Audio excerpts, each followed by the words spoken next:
병과 제가 이 말씀을 드리는 거는 이 어떤 그 기술이라는 게 이만큼 무시무시한 역사를 바꾸는 일을 한다라는 거고, 여러분이 그래서 어떤 그 현상을 이해하고 예측할 때는 기술의 흐름을 잘 보셔야 된다. 그리고 기술이라는 거는 이런 포테이토도 기술이다라는 것이죠. 그렇죠? 그래서 수많은 형태의 기술들이 있다라는 것입니다. 그다음에 이제 이 경제 발전의 원동력이라는 건데, 이게 지금 그 이제 마이클 크레머라는 사람이 쓴 그 이제 논문에서 나오는 얘기인데요. 이 사람이 이제 노벨 경제학상을 받았어요.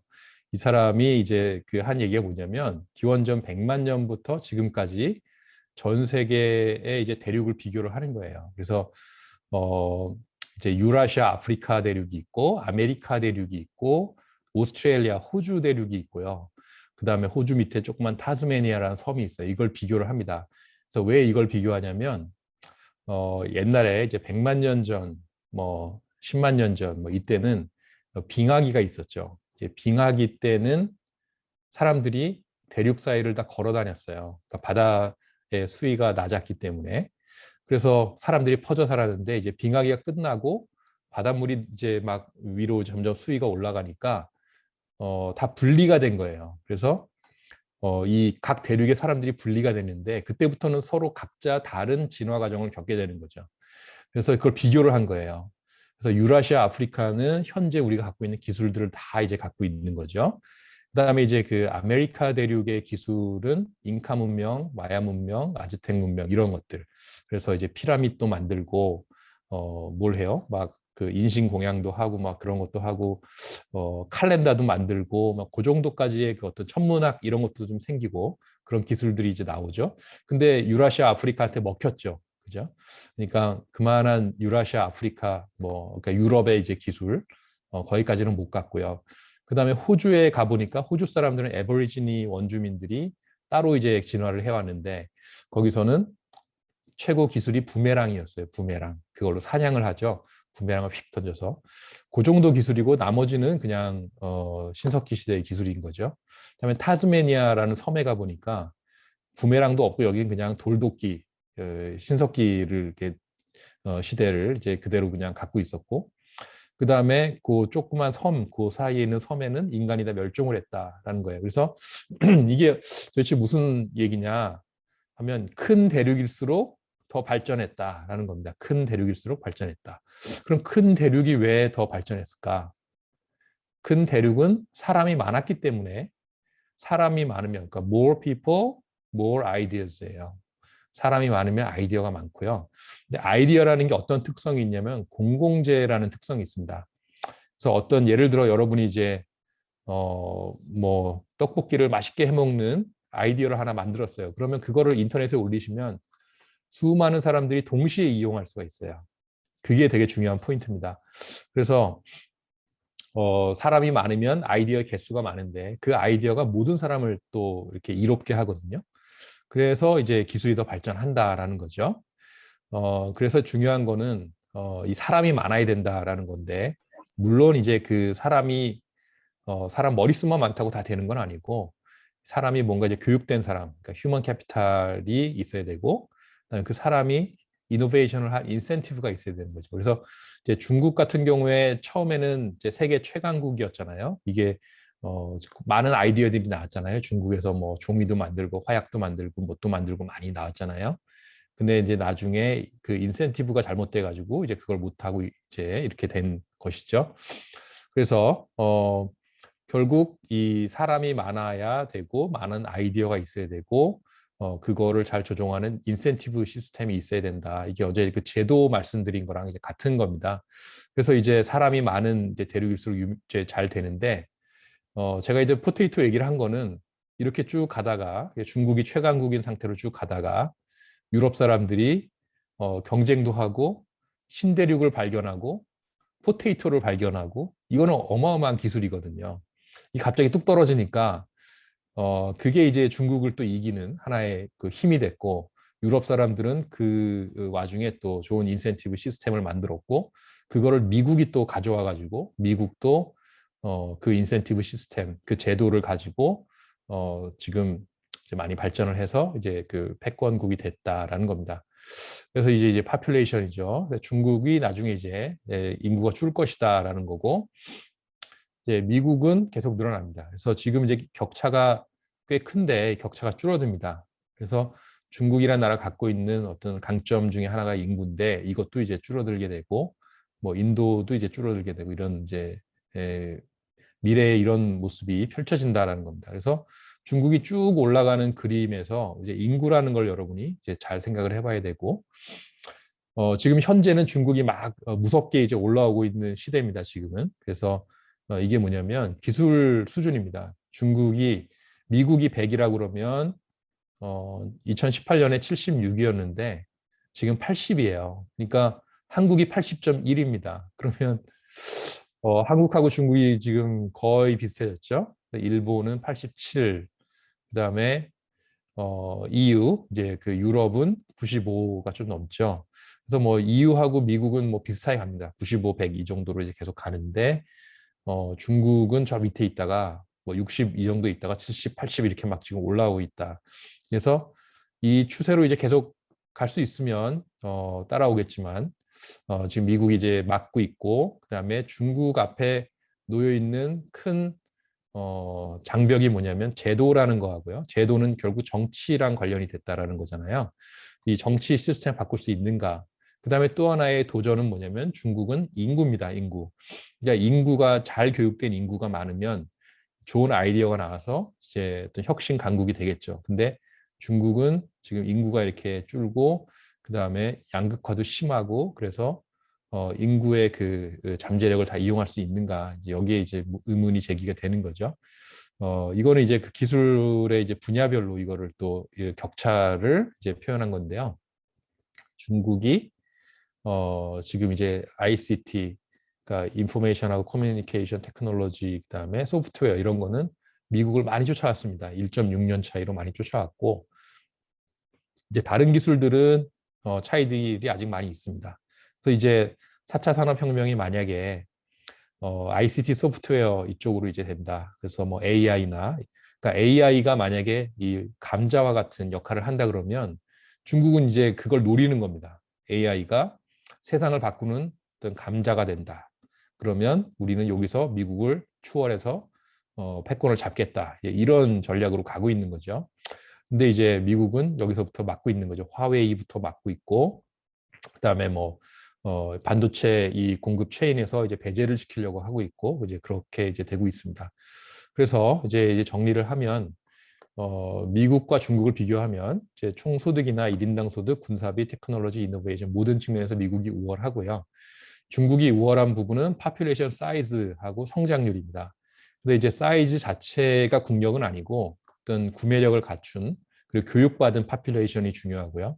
그다음에 또 하나는 인구 구조입니다. 젊은 일하는 인구가 많아야 되는데 중국은 이제 일 안 하는 인구가 늘어난다라는 거.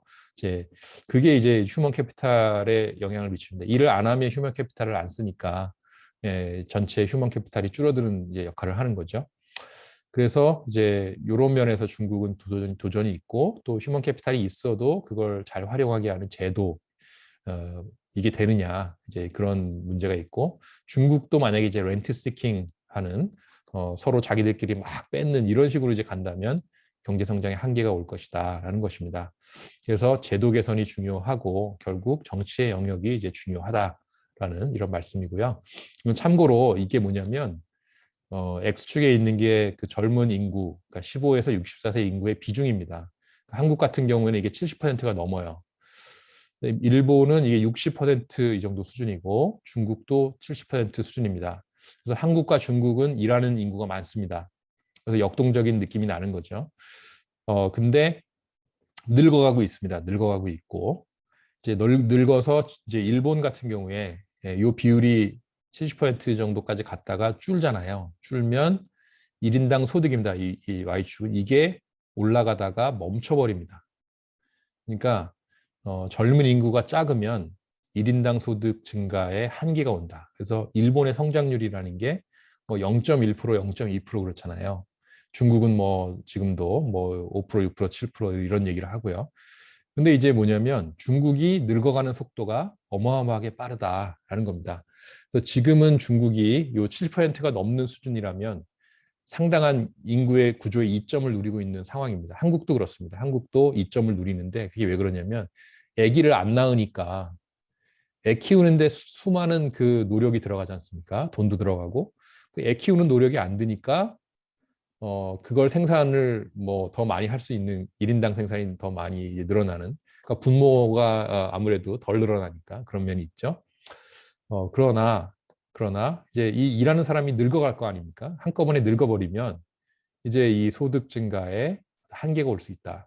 그래서 이 중국 같은 경우가 그런 이제 한계에 부딪힐 수가 있고 이게 어떤 그 중진국 함정에 빠질 수 있는 하나의 이제 요인이다. 그래서 이제 인구 관련해서는 제가 이따가 좀 더 자세히 더 설명을 해드리겠습니다. 그래서 이게 그 이제 첫 번째였고 그 오늘 원래 그 두 번째 그 얘기를 이제 말씀을 드리자면 그래서 이제 인구 구조를 제가 이제 계속 말씀을 드릴 거고 그다음에 산업 구조 변화가 이 인구 구조 변화나 이런 데 어떻게 또 관련이 되는지 이걸 또 말씀을 드릴게요. 그래서 이제 산업 구조와 관련된 건데요. 그래서 지금 우리가 겪고 있는 불확실성, 그다음에 지금 뭔가 막 일어나고 있는 것들 이런 게 이제 산업 구조 전환기에 일어나는 일들입니다. 그래서 100년 전에 이제 그 20세기 초에 그러니까 19세기 말 20세기 초에 있었던 게 뭐냐면 농업이 제조업으로 가는 과정에서 많은 일들이 있었습니다. 그러니까 이때가 이제 그 2차 산업혁명 뭐 이런 게 있었던 때죠. 지금의 이제 모든 시대의 문제는 뭐냐면 이 제조업이 고부가 가치 서비스업으로 가느냐, 이것과 관련이 됩니다. 그래서 이것이 이제 일자리의 문제를 일으키고 빚 문제를 일으키고 그다음에 세대 간 갈등 문제를 일으키고 저출산을 일으키고요. 구조적 장기 침체 뭐 이런 문제까지 일으킨다라는 겁니다. 그래서 이제 100년 전에 이거를 제가 이제 예를 한번 들어볼게요. 이게 여러분들 오즈의 마법사라는 동화 이거 아시죠? 이제 엘 프랭크 바움이 쓴 건데 이게 제가 차이나는 클래스에 이제 출연해가지고 여기서 이제 이 예를 이제 얘기를 했는데 그거를 이제 말씀을 드리려는 겁니다. 그래서 오즈의 마법사라는 게 여러분들 잘 아는 동화인데 이게 굉장히 많은 이제 상징을 갖고 있습니다. 이 기술 혁신 이제 이 어떻게 이 오즈의 마법사랑 관련이 되느냐 이거는 이제 저입니다. 저고요. 그 이제 여러분들 그 오즈의 마법사에서 주인공 도로시가 이제 어느 동네 사람이죠? 캔자스에 살잖아요. 예, 캔자스에 살아요. 캔자스에 사는데 어느 날 회오리바람이 이제 막 옵니다. 막 토네이도가 와가지고 이 도로시가 사는 집이 통째로 날아가요. 그래가지고 이제 그 어떤 이상한 나라에 이제 떨어지게 되는데 여러분들 그 오즈의 마법사에서 제일 유명한 대사 이게 뭔지 혹시 아세요? 그게 뭐냐면 어, 도로시가 이제 토토 개하고 같이 가잖아요. 토토 어, 뭐라고 하냐면 We are not in Kansas anymore 이렇게 얘기하잖아요. We are not in Kansas anymore. 그러니까 우리가 더 이상 캔자스에 있는 게 아니다라는 거죠. 그러니까 캔자스라는 거가 얘기하는 거는 미국의 이전의 그 농업사회, 이 농업사회가 이제 캔자스인데 갑자기 회오리 바람을 타고 어떤 새로운 세계에 떨어지게 된 거예요. 그러니까 우리가 캔자스에 있는 게 아니다라는 거고 이 새로운 세계가 뭐냐면 이제 제조업 중심의 새로운 세계가 이제 되는 건데 그 일이 이제 발생하는 그 어떤 토네이도에 해당하는 게 뭐냐면 기술 혁신이 되겠죠. 기술 혁신이 되니까 옛날 같으면은 조그만 땅에 이제 옥수수가 이만큼 나는데 갑자기 옥수수 생산량이 늘어나는 거예요. 그러니까 어떻게 돼요? 이 농산물 가격이 하락하는 거죠. 그러니까 미국의 젊은이들이 그 캔자스 같은 데서 많이 일하면서 이렇게 옥수수 키우고 뭐 밀도 키우고 이러면 살았는데 옥수수 값도 떨어지고 밀값도 떨어져요. 그러니까 어떻게 돼요? 소득이 감소하죠. 그러니까 미국의 이 농업에 종사하는 사람들의 소득이 감소합니다. 근데 소비는 해야 되잖아요. 그러니까 소득은 감소하는데 소비를 하려면 어떻게 해야 돼요? 빚을 내야 되죠, 빚. 그죠? 소득은 줄었는데 써야 되니까 빚을 냅니다.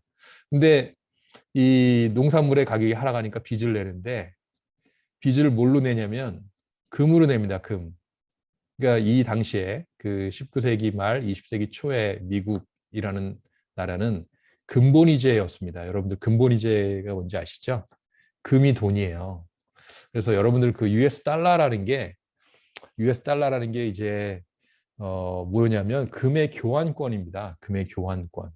그러니까 근본이제라는 게 1970년대에 이제 폐기됐거든요. 그게 이제 닉슨 대통령이 이제 근본이제를 우리가 이제 탈퇴한다, 이제 안 지킨다 이렇게 선언을 했는데 그 무슨 뜻이냐면 옛날에는 미 US 달러에 뭐라고 써 있냐면 이걸 갖고 오면은 뭐 금 0. 몇 온스랑 바꿔준다라는 겁니다. 그래서 달러는 금하고 연계되는 거고 금의 교환권이 달러입니다. 그래서 금의 가치는 계속 상승을 합니다. 왜냐하면 미국 경제는 막 발전을 하는데 금의 양은 제한이 돼 있잖아요.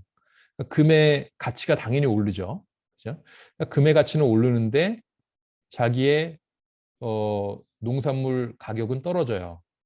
그러면 자기가 빚을 졌는데 달러로 빚을 져요. 그러니까 금으로 빚을 졌는데 금의 가치가 오른다는 건 뭐예요? 이 자기의 빚 부담이 커진다는 거죠. 그렇죠? 그러니까 미국의 그 수많은 농민들이 빚 부담에 시달리게 되는 거예요. 빚 때문에 너무 고통스러운 거예요. 그러니까 기술이 발전하고 먹을 건 많아졌는데 이 농민들은 더 어려워지는 이런 역설적인 상황이 발생했다라는 겁니다. 그래서 이 근본이 이제 문제인데, 그래서 이제 그 오즈의 마법사에 나오는 여러 가지 이제 캐릭터들이 있지 않습니까? 이 심장 없는 양철 나무꾼이 뭐냐면 혹사당하는 노동자고요. 그다음에 뇌가 없는 허수아비는 몰락한 농민, 겁쟁이 사자는 이제 쓸모없는 야당 정치인. 그다음에 오즈가 이제 바로 위정자죠. 그다음에 이제 오즈가 살고 있는 곳이 어디냐면 에메랄드 시티입니다. 그래서 도로시가 에메랄드 시티에 가서 오즈를 만나서 캔자스로 다시 돌아가게 해달라 이렇게 얘기를 하잖아요. 근데 이제 에메랄드 시티로 가는 길이 뭐냐면 옐로우 브릭 로드라는 겁니다. 옐로우 브릭 로드. 그 옐로우 브릭 로드라는 게 뭐냐면 어, 근본이제를 뜻합니다. 그러니까 옐로우라는 게 뭐예요? 금의 색깔이죠. 그러니까 근본이제를 따라서 에메랄드 시티. 에메랄드 시티가 뭐냐면 뭐 워싱턴 DC나 뭐 이런 뉴욕이나 뭐 이런 큰 도시겠죠. 근데 이게 에메랄드가 무슨 색이에요? 초록색이죠. 초록색. 그죠? 달러가 무슨 색입니까? 초록색이죠. 그죠? 그래서 이제 그린 빌이잖아요. 그래서 이게 달러를 상징하고요. 캔자스로 돌아갈 수 있는 자기의 원래 살던 편안한 그 세상으로 돌아갈 수 있는 방법이 뭐냐? 은, 은구두다. 그러니까 은구두를 딱딱 이렇게 하면은 돌아갈 수 있다라고 하잖아요. 그 은본이제.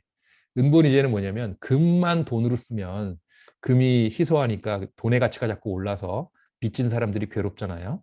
근데 은까지 돈으로 쓰면 돈의 가치가 떨어져서 빚진 사람들이 부담이 줄어든다. 그래서 우리 빚 좀 갚아달라, 빚 좀 해결해달라 이런 문제입니다. 이런 얘기를 이제 도로시가 이제 해서 거기 착한 마녀가 이제 그 알려줘가지고 이제 이거 하잖아요. 근데 오즈라는 사람은 위정자인데 사실은 뭐 사기꾼이었죠. 사기꾼으로 이제 판명이 나죠. 이 사람이 이제 뭐 서쪽 마녀, 나쁜 마녀를 죽이고 오면은 어, 이걸 캔자스로 돌아가게 해주겠다 이런 약속을 막 하는 거잖아요. 그게 뭐냐면 어려운 일은 이 백성들한테 시키고 자기는 그냥 거짓말하고 뭐 이런 이제 존재로 이 오즈가 나오는 거죠. 그래서 이 오즈가 왜 이름이 오즈냐면 오즈잖아요. 오즈가 뭐예요? 온스라는 뜻이잖아요. 온스. 그죠? 온스. 여러분 온스 지금도 쓰잖아요. 온스가 무엇의 단위냐면 금을 세는 단위입니다. 금. 금의 무게를 다는 단위가 온스죠. 그래서 이 온스가 이제 금의 그걸 또 상징하는 그런 게 있습니다. 그래서 이 당시에 100년 전의 세계가 이런 세계다. 이제 여러분이 이제 아셨죠? 그럼 지금의 세계도 비슷합니다. 지금의 세계도 어, 빚을 많이 지고 있어요. 젊은 사람들이. 그죠? 그러면서 빚 지는 것 때문에 너무 힘들어가지고 이제 뭐 결혼도 못하고 아기도 못 낳는다 이런 얘기 많이 하잖아요. 이제 미국에도 그런 문제가 생기고 있습니다. 그래서 이런 문제가 이제 농민들한테 생기니까 이 농민들이 어떻게 하겠어요? 자기들이 살아가려면 이 농업에 종사하면 안 되잖아요, 이제. 그래서 자영업이 됩니다. 그래서 이게 이제 옛날 그 100년 전 이제 1900 뭐 40년대 이때 이제 그 나온 통계인데, 여기 보시면 뭐 카펜터, 뭐 바버, 뭐 이런 사람들이 갑자기 늘어납니다. 이 카펜터가 뭐 30만 대에서 갑자기 59만 이렇게 막 이 몇십 년 사이에 확 늘어나고, 그다음에 뭐 바버 뭐 이런 사람들, 그러니까 이제 미용사 이런 사람이 2만 4천 명에서 13만으로 확 늘어나죠. 그다음에 이제 뭐 30만, 40만 이렇게 막 늘어납니다. 이 미용사가요. 그다음에 플러머 뭐 이런 사람도 막 늘어나고, 이게 뭐냐면 자영업자들입니다. 그러니까 사람들이 이제 기술 혁신이 돼가지고 농업에 종사하는 게 더 이상 힘드니까 어, 이쪽을 자꾸 가는 거죠. 그래서 이게 뭐냐면 미국의 이제 그 자영업자 숫자입니다. 이게 20세기 초에 확 늘어나죠, 이렇게. 농업 사회에서 이제 이 제조업 사회로 가는데, 제조업이 일자리가 별로 없었던 거예요. 기술 혁신이 되는데도. 그래서 자영업이 돼가지고 이렇게 있다가, 이 자영업이 많다는 얘기는 그만큼 일자리가 많이 없다는 얘기입니다. 일자리가 없으면 스스로 자기의 일자리를 창출을 해야 되잖아요. 그래서 이제 자영업이 이렇게 많이 늘었다가 이게 줄어드는 게 언제냐면, 줄어드는 게 바로 전쟁입니다. 이런 일자리 문제를 일거에 해결하는 제일 좋은 방법이 뭐였냐면 2차 세계대전이었다라는 겁니다. 그래서 전쟁이 일어나니까 어떻게 돼요? 그 농촌의 그 농촌 총각들은 농촌 총각 다 군인으로 갑니다. 그죠? 뭐 수십만 명이 죽었잖아요. 그러니까 뭐 수백만 뭐의 일자리가 창출이 되는 거죠. 그래서 여러분들 뭐 옛날 영화 보시면 미국 2차 대전 때 뭐 독일이랑 일본이랑 싸우던 이 미국 군인들이 뭐 얘기하다 보면 나는 뭐 저 캔자스에서 뭐 하던 사람이고 뭐 이런 얘기 막 나오잖아요. 다 시골에서 농사 짓고 자영업 하던 사람들, 이런 사람들이 이제 미국의 군대로 가가지고 일자리 확 해결하고요. 그다음에 농촌 처녀들은 군수공장으로 가가지고요. 그 군복 만들고 총알 만들고 이제 폭탄 만드는 이런 일들을 하고, 그래서 실업 문제가 일거에 해결되고요. 자영업자가 줄어듭니다. 그죠? 그러다가 전쟁이 끝나니까 이제 이렇게 좀 늘었다가, 그다음에 이제 미국이 그 뭘 하냐면은 이제 세계 패권을 일단 잡았잖아요. 이때 2차 대전 끝나고 세계 패권을 잡았으니까 이제 자본주의 안정화하는 작업을 합니다. 이게 이제 자본주의 황금기가 일어나는 거죠. 그래서 국가와 기업과 노조가 이제 서로 사회 협약을 같은 걸, 사회 계약 같은 걸 맺는 겁니다. 그래서 서로 우리 양보하고 공존하자 이렇게 이제 계약을 맺고, 이제 포디즘이 이제 이걸 뒷받침하는 겁니다. 포디즘이 나와가지고 포디즘 아시죠? 이렇게 컨베이어 벨트에 막 해가지고 이제 생산량을 막 늘리는 거죠. 그래서 자동차 생산량 이런 게 막 늘어나는, 포드 자동차 생산량이 막 늘어나죠. 포디즘의 얘기가 뭐냐면 자동차를 이렇게 만들어서 우리 노동자들이 한 대씩 다 탈 수 있게 해주겠다 이겁니다. 그래서 임금을 막 올려버립니다. 그러니까 생산성을 높여요. 막 포디즘으로 생산성 높이고 임금을 막 올려주고, 그 임금을 가지고 막 이 자동차를 사게 해요. 그래서 소득도 늘고 생산성도 늘고 소비도 늘고, 그래서 대량 생산, 대량 소비라는 선순환 구조를 만듭니다, 이때. 그래서 미국이 이제 이 번영을 누리면서 이 자본주의의 황금기가 이제 도래한 시대고, 이때 자영업자들이 쭉 줄어드는 거죠.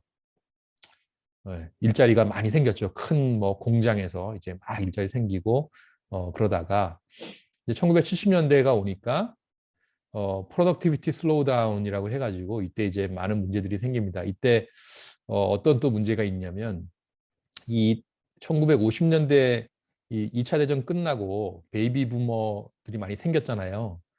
베이비 부머들이 갑자기 70년대 되니까 노동시장에 들어오는 거예요. 그죠? 45년에 태어난 사람이 이때 되면 이제 30살 뭐, 그다음에 50년에 태어난 사람은 25살. 얘네들이 다 노동시장에 들어오니까 갑자기 생산성이 떨어질 수밖에 없어요. 그리고 이제 이게 올라가는 거예요. 이제 다시 자영업자가 늘어나고, 그리고 이때 또 뭐가 생기냐면 PC나 뭐 이런 그 3차 산업혁명 같은 게 이제 일어나는 거예요. 그래서 PC가 이제 도입이 되고 이제 막 그 디지털 기술이 발전하니까 여기에 적응을 해야 되는데 이 적응하는데 몇십 년이 걸리는 거예요. 그러니까 여러분들 아까 감자에 적응하는데 200년이 걸렸다고 했잖아요. 이것도 몇십 년이 걸립니다. 그래서 이 기술이 꽃피우는 게 90년대입니다.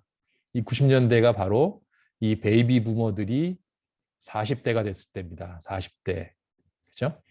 40대, 베이비 부머가 40대, 50대가 됐을 때, 뭐랄까요. 다시 이제 이렇게 늘다가 이게 좀 멈추고, 이제 그런 문제, 이제 그렇게 이런 식으로 이제 변하게 되는 건데요. 어, 그래서 지금의 이제 문제는 뭐냐면, 지금 뭐 베이비 부머들은 이제 은퇴를 시작했기 때문에 괜찮아요. 근데 문제는 지금 밀레니얼들이 좋은 일자리를 갖는가. 그러니까 옛날에 제조업 좋은 일자리는 베이비 부머들이 많이 가졌어요. 근데 이제 밀레니얼들이 이제 고부가 가치 서비스업 일자리를 가져야 되는데 이게 별로 없는 거예요. 그게 문제예요. 제조업은 지금 이 오토메이션을 해서 점점 일자리를 줄이고 있고 고부가 가치 서비스업은 아주 고기술 이런 건데 여기 사람이 부족한데 그런 사람은 많지는 않고 그런 일자리도 많지는 않은 거야 아직은. 그래서 지금 어떤 애매한 지금 상황이 됐다라는 거고요. 그래서 이제 이 일들이 벌어지는 동력이 지금 이제 기술 혁신이고 지금은 이제 제조업에서 고부가가치 서비스업으로 가는 과정에서 이제 밀레니얼들이 좋은 일자리를 못 얻고 이 사람들이 또 빈 문제에 이제 시달리고 여러 이런 사회 문제가 발생하는 이런 상황이다라는 것입니다. 그래서 이 기술 혁신과 일자리 이게 이제 굉장히 중요한데요. 지금 이제 그 상황을 이제 좀 정리를 하면 이제 20세기 말에 이제 기계 발달로 제조업 생산성이 높아져요. 고용이 축소되죠. 그러니까 실업자가 발생을 하고 특히 이제 뭐 한국 같은 경우는 세계화 속도가 빨랐죠. 뭐 미국도 마찬가지인데 한국은 더 빨랐습니다. 그래서 많은 일자리가 해외로 갑니다. 중국이나 동남아 뭐 이런 쪽으로 가죠.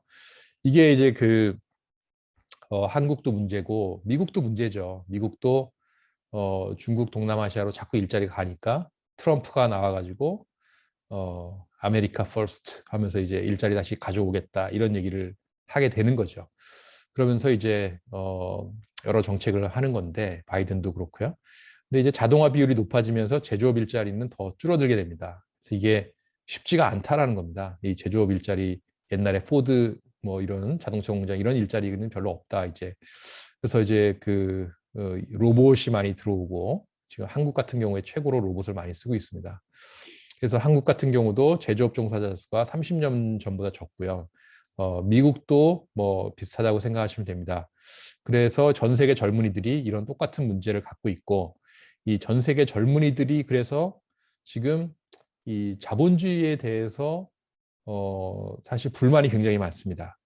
그리고 뭐랄까요 극우로 막 가는 사람들도 많고 그러니까 외국인 노동자를 쫓아내자 막 이런 사람도 많고 그래서 굉장히 지금 이제 불안불안한 이제 상황이고요. 그래서 이 모든 게 기술 혁신, 산업 구조 변화, 일자리 문제, 양극화 문제, 빈 문제 이게 다 이제 연결이 돼 있고 그 다음에 이제 우리가 젊은 사람들의 이제 이 문제를 이해하려면 인구 구조 변화라는 거를 또 이제 살펴봐야 됩니다. 그래서 아까도 이제 좀 말씀을 드렸지만 이 인구 구조라는 게 이제 정말로 중요한 건데요. 이게 사회 문제를 많이 일으킵니다. 특히 한국 같은 경우에는 부동산 문제가 상당 부분 이 인구 문제랑 관련이 됩니다. 그래서 이게 왜 부동산이 문제가 되냐면 노후 대비 자산이기 때문에 그렇습니다. 한국에서는 부동산이 노후 대비 자산입니다. 그래서 이 노인들, 그러니까 곧 노인이 될 사람들, 그다음에 노인들, 베이비 부머들이 뭘 하냐면 새로운 부동산이 만들어지는 거를 막습니다. 왜냐하면 자기가 갖고 있는 부동산의 희소 가치를 높여야 되니까. 그거랑 비슷한 거죠. 이제 금을 갖고 있는 사람은 은을 돈으로 쓰자 그러면 그걸 막으려고 하거든요. 거기서 많은 이제 갈등이 일어났었는데 마찬가지입니다. 이 부동산이 돈입니다, 사실은. 그래서 이거를 늘리는 걸 싫어합니다. 그래서 이제 시위를 합니다. 뭐 서울시는 한양대 기숙사 심의를 부결하라. 그러니까 한양대에서 기숙사를 만들려고 하는데 이 구청에서 허가도 되고 했는데 건설을 못 합니다. 왜냐하면 동네 주민들이 막 데모를 해요. 왜냐면 이제 애들 그 원룸 렌트를 해가지고 먹고 사는 노인들이 많거든요. 이 사람들이 막 이러고, 그다음에 연대와 이대는 기숙사 신축을 중단하라, 뭐 이런 걸 하잖아요.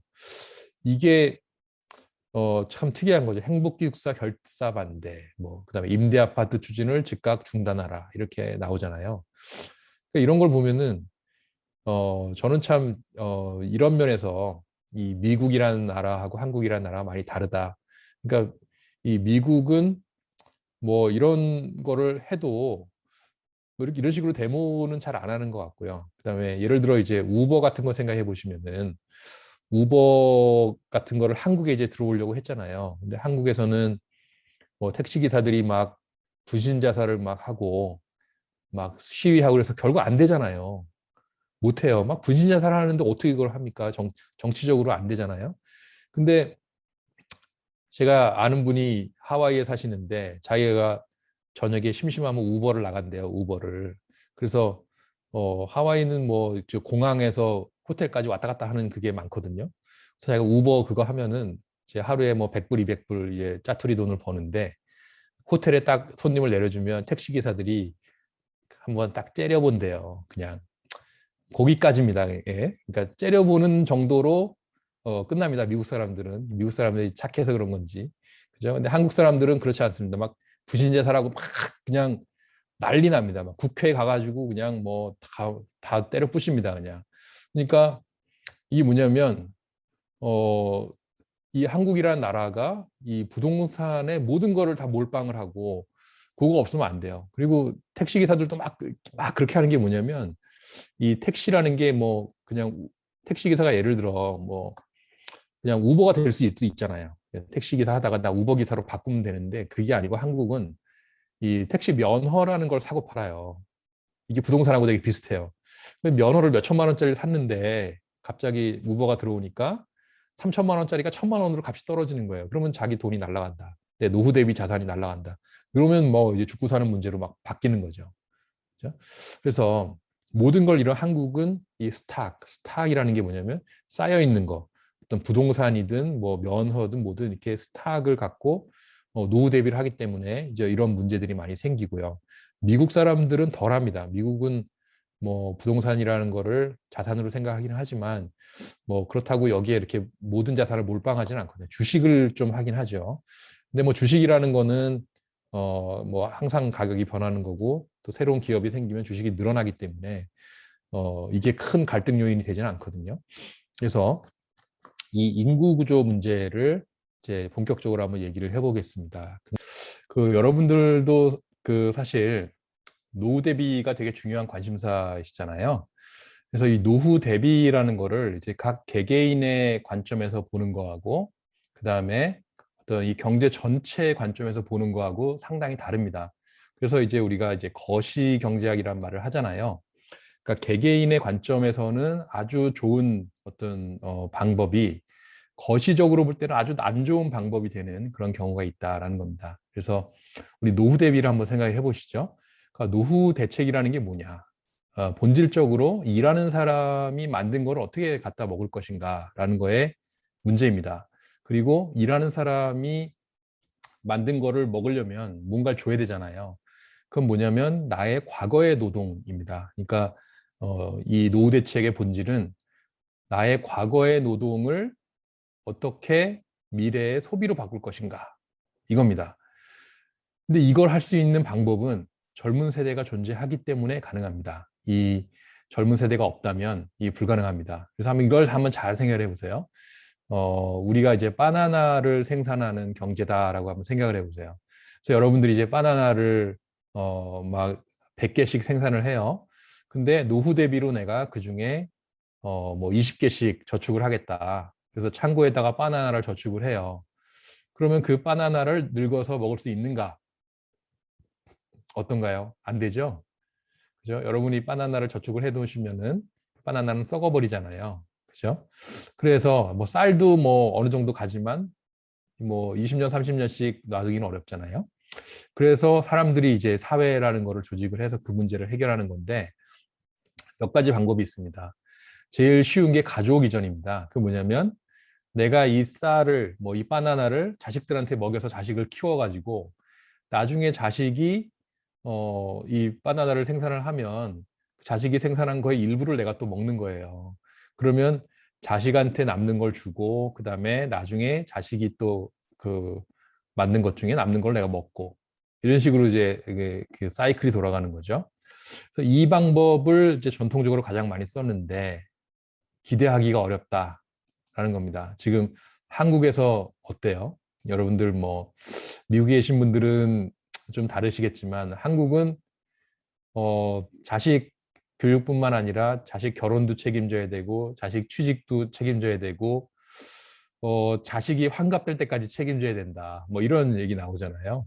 뭐 자식이 일본도 그래요. 일본도 보면은 뭐 90대 노인의 재산을 뭐 60대 후반 노인이 상속받아요. 뭐 그리고 100살 노인 거의 재산을 70대 노인이 상속을 받아요. 뭐 이런 그러니까 뭐 자식이라는 게 옛날 같으면은 부모들 뭐 재산도 상속도 받고 그래서 또 뭐 이렇게 이거 갖다 쓰고 뭐 이런 메커니즘도 있고 또 자식은 부모한테 봉양을 하고 뭐 이런 게 있었는데 이런 것들이 없습니다. 이제 그래서 젊은 사람들 일자리도 없고 하니까 이게 안 돼요. 예, 가족 이전 안 되고 그 다음에 방법이 뭐냐면 공공 이전입니다. 이거는 내가 젊을 때 남는 바나나를 세금으로 내요. 그럼 국가는 그걸 가지고 여러 가지 이제 뭐 뭘 하는 거죠. 그리고 뭘 하냐면 큰 게 그겁니다. 국가는 세금으로 거둔 걸 가지고 노인들한테 주는 거예요. 그 뭐 소셜 시큐리티 뭐 이런 거잖아요. 그래서 이걸 갖고 이제 그 노후 대비를 하는 방법이 있습니다. 연금 같은 것도 그런 거랑 비슷하죠. 근데 이게 충분하지가 않다라는 겁니다. 그러니까 충분한 나라도 있겠지만 한국은 충분하지가 않고요. 뭐 미국도 뭐 아주 뭐 풍요롭게 살 수 있는 수준은 아닌 것 같고요. 그래서 자산을 통한 이전이 제일 많이 쓰이는 방법입니다. 이건 뭐냐면 남는 바나나를 갖고 저축을 해가지고 그 저축을 누군가가 기계로 만드는 거예요. 자본으로 만들어가지고 그걸로 생산을 하고 거기서 나오는 이자 같은 걸 내가 계속 받는 거죠. 배당을 받을 수도 있고 그다음에 땅을 사면은 임대를 해서 거기서 또 렌트를 받는 거죠. 그게 바로 이제 자산을 통한 이전이고요. 에셋 베이스드의 그 노후 대비인데 이게 한국 같은 경우에는 가족도 안 되고 공공도 부족하니까 자산을 통한 이전으로 다 쏠립니다. 근데 사람들이 그게 있어요. 한국 사람들은 주식 같은 거는 좀 위험하다고 생각을 하잖아요. 그래서 제일 안전한 자산이 뭘까? 가치가 지켜지는 자산이 뭘까? 이게 바로 부동산이다. 그러니까 이 부동산이라는 게 바로 미래의 나의 노후 대비를 책임져주는 자산이 되는 거예요. 이게 뭐냐면 미래에 밥을 먹을 수 있는 식권이 되는 거예요. 그러니까 이 식권에 대한 수요가 급증하는 거죠. 그러니까 부동산에 대한 수요가 급증하니까 부동산 가격이 올라가는 거예요.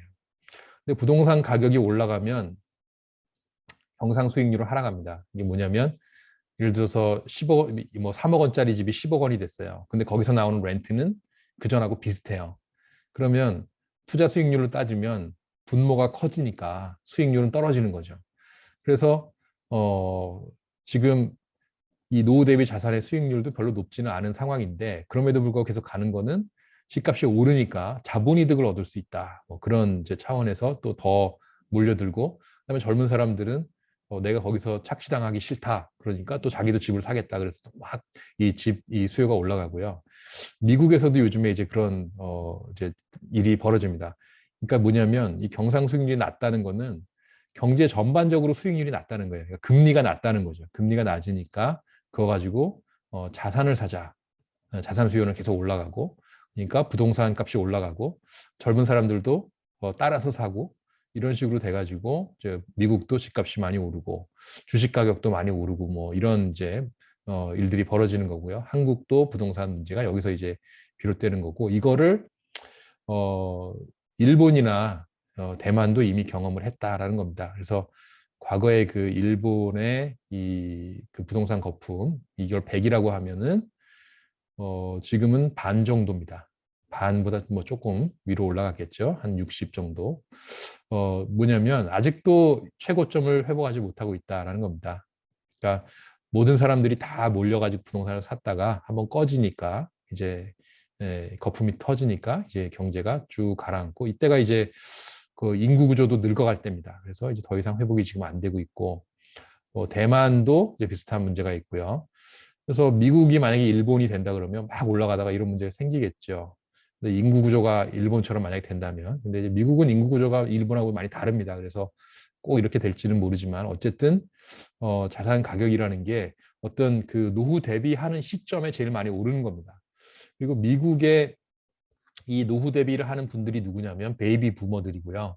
이분들이 돈이 제일 많습니다. 그래서 이분들의 자본이 이제 많이 이 땅으로 들어가고 있고, 그게 이제 상당히 지금 뭐 강한 힘이 되고 있고 계속되기는 어렵습니다. 근데 왜냐하면 베이비 부모들도 언젠가는 어, 더 이상 이걸 살 수 있는 구매력이 없어지는 때가 오기 때문에 이렇게 됩니다. 근데 이제 재밌는 거는 항상 그렇습니다. 그 50대가 되게 중요합니다. 50대. 50대가 이제 뭘 좋아하느냐, 뭘 사느냐, 이게 경제를 좌지우지하는 경향이 있습니다. 근데 한국의 50대는 부동산으로 과거에 재미를 많이 본 세대들입니다. 그래서 이 사람들은 땅을 사랑하죠. 그래서 이제 여러분들 뭐 그 가끔 국회 막 장관 청문회 같은 거 하면 옛날에 그러잖아요. 뭐 이렇게 땅이 이렇게 많으시니까 그러면은 저는 자연의 일부인 땅을 사랑할 뿐 투기는 아닙니다. 그 땅을 사랑한다는 거예요. 그래서 왜 땅을 사랑하냐 하면 이 베이비 부모들은 어렸을 때부터 조그만 방에서 형제들하고 막 부대끼면서 살았어요. 그래서 자기만의 공간이라는 거에 대한 가치, 그거를 되게 중요시합니다. 그래서 공간을 어떤 뭐랄까요, 되게 이렇게 사랑하고 땅을 사랑하는 그런 마음이 있고요. 그게 다른 세대보다 좀 강합니다. 그래서 이제 그런 게 있고 미국의 베이비 부머들은 어떤지 모르겠어요. 근데 한국보다는 덜 하겠지만 어쨌든 이제 노후 대비한다 생각하면 땅에 대한 그게 크고요. 그리고 50대가 그 여러분들 그 인생에서 제일 생산성이 높은 때가 언제냐면 50대입니다. 50대. 그 의외죠. 그게 왜 그러냐면 어 굉장히 이제 복합적인 생각을 할 수 있는 그런 그 나이대가 50대인데 사람들이 실험을 했습니다. 그 아마존의 원주민들한테 가가지고 각 나이대별로 사냥을 누가 더 잘하느냐 이걸 하니까 20대, 30대가 이 조그만 그 동물을 잡는 거는 제일 잘합니다. 그러니까 뭐 아마딜로 같은 거 잡는 거를 젊은 사람들이 잘해요. 그러니까 되게 단순하거든요. 힘이 세면 다 할 수가 있어요. 근데 그 아마존에서도 부가가치가 높은 동물이 뭐냐면 원숭이입니다. 원숭이. 원숭이 같이 이렇게 좀 고급 부가가치 동물을 잡는 생산성은 50대가 제일 높습니다. 왜냐하면 수많은 경험과 이 세상 경험이 있기 때문에 원숭이들이 어떻게 움직이는지 뭐 이런 되게 전략 전술을 잘 짜가지고 확 잡아버립니다. 그래서 20대가 못 따라가요, 그거를. 그러니까 50대들이 그런 이제 능력이 있는 거예요. 그래서 베이비 부모, 뭐 한국에서는 586이라고 하죠. 이 사람들을 우습게 볼 게 아니죠. 이 사람들이 정말 부동산으로 자기 재산 가치 최고로 높이고 그다음에 자기 자녀들 또 좋은 학교 잘 이렇게 보내고 이런 거 되게 잘합니다. 그래서 거기에 대한 반발이 지금 한국의 젊은이들의 그 뭐랄까요, 이 불만으로 막 터져 나오고 있는 이런 거고요. 미국에서도 그렇습니다. 이 50대와 50대, 60대와 이제 이 20대, 30대 간의 갈등이 미국에서도 상당히 있다. 뭐 이렇게 보여지고요. 뭐 유럽도 그렇습니다. 유럽도. 그래서 이 인구라는 게 이제 굉장히 중요하다라는 거고 이 인터제너레이셔널 이코노미라는 걸 여러분이 이제 이해를 하셔야 되는데 그러니까 이 거시 경제라는 거에 많은 부분이 이 세대 간에 주고받는 겁니다. 우리가 사회를 이루는 이유 중에 하나가 내가 늙어서 생산을 못할 때 어떻게 먹고 살 것인가 이런 문제 해결을 어떻게 해결하냐 이거거든요. 그래서 이게 은퇴가 있기 때문에 이게 더 중요해집니다. 그러니까 은퇴라는 게 옛날에 없었어요. 은퇴라는 그러니까 리타이어먼트라는 개념은 1950년대 이후에 생긴 겁니다. 그러니까 이전에는 왜 은퇴라는 개념이 없었냐면 보통 은퇴하기 전에 다 죽어요. 그러니까 평균 수명이 옛날에는 한 60 이런 이 정도니까 은퇴 연령을 우리가 65세라고 하잖아요. 65세까지 살아남는 사람이 별로 없었어요. 예, 그러니까 은퇴라는 개념이 없었기 때문에 그냥 각자 뭐 이렇게 뭐 노후 문제를 해결하는 식으로 이제 가고 큰 문제가 없었죠. 그 다음에 또 하나 이제 중요한 게 교육이라는 게 들어와서 또 이 또 인구 구조 문제가 생기는 거가 있습니다. 뭐냐면 옛날 같았으면은 7, 8살부터 뭐 밭에 나가서 일하고 이렇게 했어요. 근데 지금은 25세까지 교육을 받아요. 그죠? 그러니까 옛날 같았으면은 20대면 뭐 애기 한 둘 정도 낳았을 뭐 그런 나이잖아요. 우리 뭐 윗세대만 하더라도. 근데 이제 지금은 교육 때문에 그걸 못해요. 그럼 누군가가 그 돈을 대줘야 돼요. 그러니까 일하는 사람이 교육 자금도 줘야 되고 은퇴 자금도 줘야 되는 거예요. 그러니까 이 생산하는 사람과 먹는 사람이 분리가 된다. 이런 문제가 생기고요. 그게 굉장히 큰 문제들을 일으키는 거죠. 그러니까 일하는 그 소득을 발생하는 시점과 개개인의 입장에서 본다면 소비하는 시점이 불일치하는 거예요. 내가 10대, 20대 때는 소비만 해요. 생산 안 하고. 그 다음에 30대, 40대, 50대, 60대는 이제 노동소득을 이제 발생을 시키고, 그 다음에 뭐 60대 후반부터는 소비만 또 해요. 그러니까 요게 이제 스무스하게 라이프 사이클이 가야 되는데 이게 이제 순환을 하는 거죠. 경제가 순환을 하는 건데 이게 노동자 수하고 소비자 수가 안정적인 이 비율을 갖고 있으면 문제가 안 일어납니다. 그러면 일정하게 세금 내고 그다음에 늙으면 또 내가 낸 만큼 그대로 돌려받고 이렇게 되면 사회가 이렇게 잘 굴러갑니다. 근데 이제 젊었을 때 내가 세금을 많이 내는데 늙어서는 받을 게 없다. 이러면 이제 갈등이 생기는 거고요. 근데 어떤 사람들은 내가 세금을 조금 내고 나중에 많이 먹게 된다.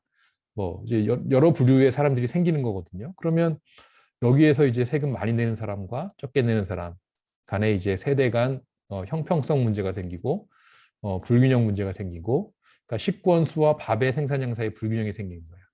늙은 사람들은 식권을 많이 갖고 있어요. 젊은 사람 걸 많이 갖고 권리가 있어요. 근데 젊은 사람이 생산하는 건 많지가 않아요. 그러면 여기서 굉장히 많은 문제들이 이제 생기고요.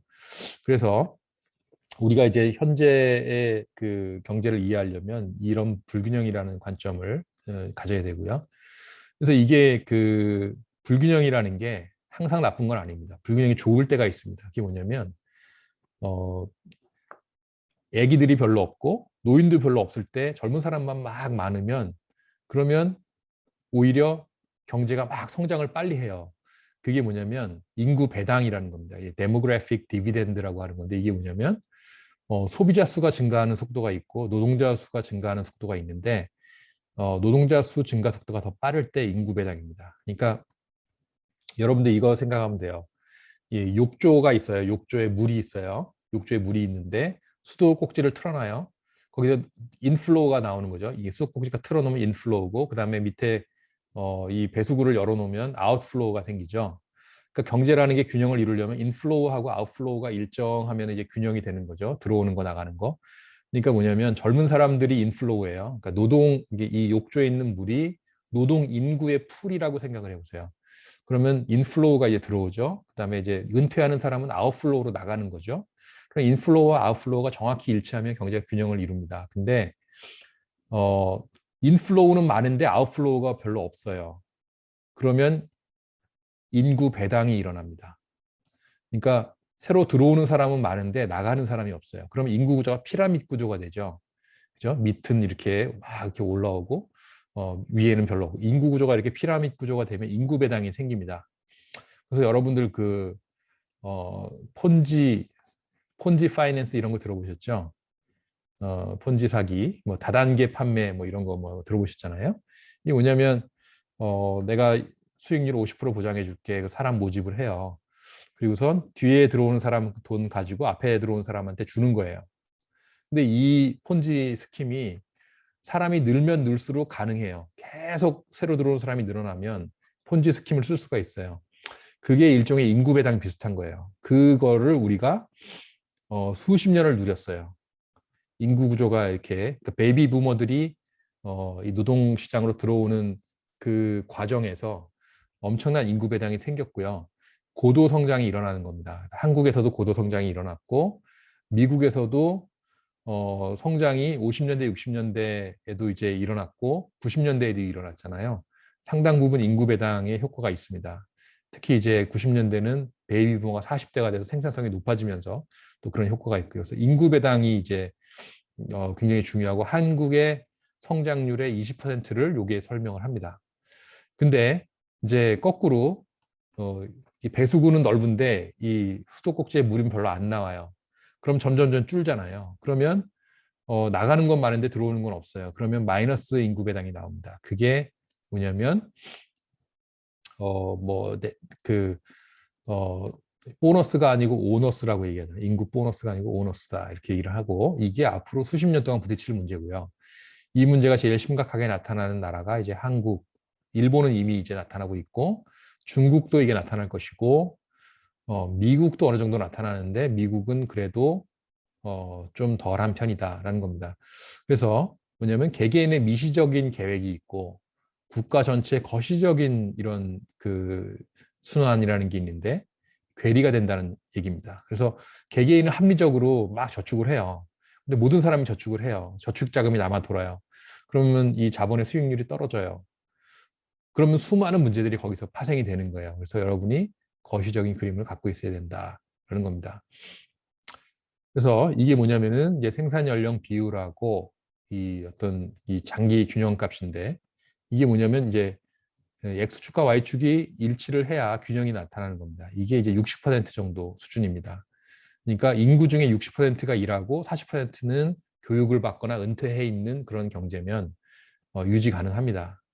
근데 한국은 70%입니다. 일하는 사람이 70%인데 그 얘기 뭐냐면 태어나는 애들이 너무 없어서 이렇게 된 겁니다. 앞으로 늙은 사람은 많아질 거고, 그러면은 이 경제가 유지가 안 되는 거죠. 그래서 이 세대 간 경제 문제가 생기는 거고, 지금 부동산을 통해서 이게 이제 드러나고 있다라는 겁니다. 그래서 이제 부동산 문제부터 해가지고 이제 여러 인구 문제가 이제 관찰이 되는데, 역피라미드화를 통해서 이게 문제가 이제 더 심해지는 건데, 결국 부양 부담이 느는 거고 출산율이 떨어지는 겁니다. 왜냐하면 노인들은 부양을 많이 해야 되기 때문에 아기도 부양을 해야 되는데 아기를 못 낳는 거죠. 그러니까 노인이라는 존재는 이미 있는 거고 세금은 이미 나가는 거고, 아기는 내가 선택할 수가 있잖아요. 낳느냐 마느냐. 그러면 내가 예를 들어서 한 달에 뭐 이 모기지 상환에 뭐 200만 원을 쓴다. 그러면 아기 하나 키울 돈이 없어지는 거예요. 아기 하나 둘 키울 돈이. 그죠? 그러니까 인구 구조가 더 악화되는 거죠. 아기를 안 낳으니까 역피라미드화가 지속이 되고, 이게 악순환이 되면 사회가 소멸하는 거죠. 그래서 이게 이제 되게 중요한 문제인데요. 이 출산율의 자동 회복 메커니즘이라는 게 있는가라는 게 이제 중요한 퀘스천입니다. 예, 왜냐면 동물들 같은 경우에는 어떤 자원이 없으면 막 굶어 죽지만 어떤 개체 수가 줄어들면 새끼를 많이 낳아요.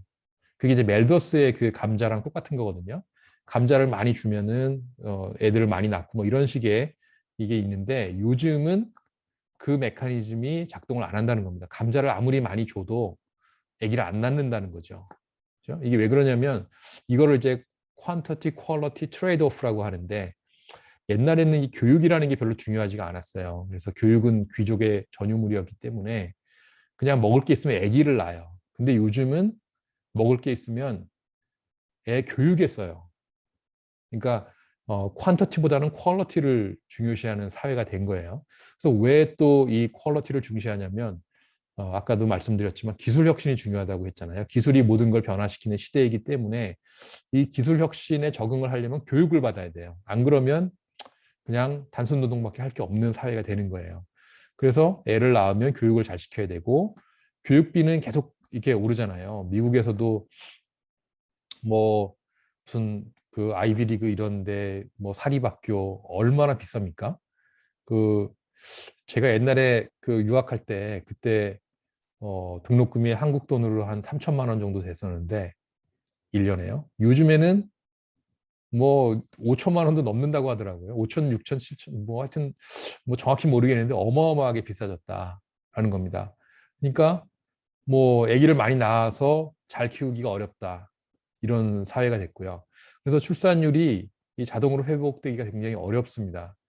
이런 자원이라는 게 이렇게 골고루 아무나 쓸 수 있게 돼 있는 사회가 아니거든요. 교육이라는 어떤 자원을 하려면 내 돈을 내야 되고, 그러니까 사적으로 해결해야 되는 부분이 있기 때문에 그래서 이제 사회적으로는 아기를 많이 낳는 게 좋지만 사적으로는 비용이 너무 큰 거예요. 아기를 많이 낳으면.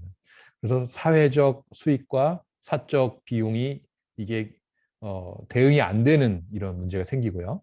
그래서 이제 이런 연구들이 있습니다. 한국의 경우에는 이제 재정 건전성을 극대화하는 출산이 2.07입니다. 이건 뭐냐면 세금 내는 거하고 쓰는 거가 잘 들어맞게 하는 출산율이 2.07인데 그리고 부양 부담을 극소화하는 출산 2.04 이건 사회적 관점입니다. 네, 소비자와 노동자의 비율 이거를 잘 유지시키는 비율인데 그러니까 뭐 이 정도라고 생각하시면 되죠. 이게 출산이니까 한 명이 둘을 낳으면 그러니까 한 부부가 두 명의 아기를 낳으면 이게 되는데 민간의 소비를 극대화하는 출산율은 1.25, 1.5입니다. 이건 뭐냐면 이 교육 비용 때문에 그렇습니다. 사적 비용이 너무 커서 아기를 줄여야 자기의 소비를 극대화할 수 있다. 아기를 많이 낳으면 내 소비를 못해요. 이런 문제가 생기는 거죠. 그래서 이제 1.25가 균형이다 그러면 점점점 인구는 줄 수밖에 없는 겁니다. 근데 한국 같은 경우에는 요즘에 이게 얼마냐면 0.7, 0.8까지 내려왔어요. 그러니까 세계사적으로 유례를 찾아보기 어려운 이런 상황이다라는 거고요. 이게 왜 그러냐면 간단합니다. 아까도 말씀드렸지만 애 키우는 데 드는 비용과 사적인 이 지출과 이런 걸 생각해 보시면 되는데 이게 그 한국이 이겁니다. 나라가 이 가족 부양, 애 키우는데 도와주는 게 GDP의 뭐 1.2%이 정도밖에 안 됩니다. 그러니까 출산율이 낮죠. 이거는 이제 조금 전수치니까 1점 이렇게 돼 있는데 이 돈을 많이 쓰는 나라는 많이 낮습니다. 그죠? 근데 좀 이 아웃라이어가 있는데 미국이에요. 미국은 가족복지 지출이 작은데 아기는 또 많이 나요. 비교적. 그래서 이게 왜 그럴까? 근데 뭐 미국은 여러 이제 그 이민들도 있고 또 뭐 히스패닉들이 아기 많이 낳는 것도 있고 그래서 미국도요 인종별로 보시면 백인과 에이시아는 되게 낮습니다. 이게요. 그죠? 그러니까 미국도 이 지출이 가족복지 지출이 작기 때문에 에이시안들과 그 이제 화이트 이쪽은 굉장히 낮은 편에 속하고 이제 히스패닉이나 이쪽이 많이 나아져가지고 이걸 유지를 하는데 이게 미국도 최근에 약간 떨어졌습니다. 떨어졌고 바이든이 그래서 이걸 많이 늘리겠다. 그래서 아메리카 패밀리 플랜이라는 거를 몇 조 달러를 쓰겠다고 지금 의회에서 지금 이거 하고 있잖아요. 그 얘기는 미국도 많이 쓰겠다. 애들 키우는데 많이 도와주겠다. 이제 이거를 이제 바이든이 하겠다는 거고요. 그다음에 이건 뭐냐면 이 오른쪽에 있는 거는 사교육비 이런 겁니다. 사적인 교육비가 한국이 세계 최고입니다. 그러니까 이제 소득 대비로 보면 한국이 정말 이 사교육 열풍이라는 거는 그 어느 나라도 따라올 수가 없고요. 2등하고도 상당히 격차가 있는 1등입니다. 2등이 이제 타이완, 그 다음에 뭐 차이나, 재팬, 그러니까 동아시아 사람들이 이렇게 사교육비를 많이 써요.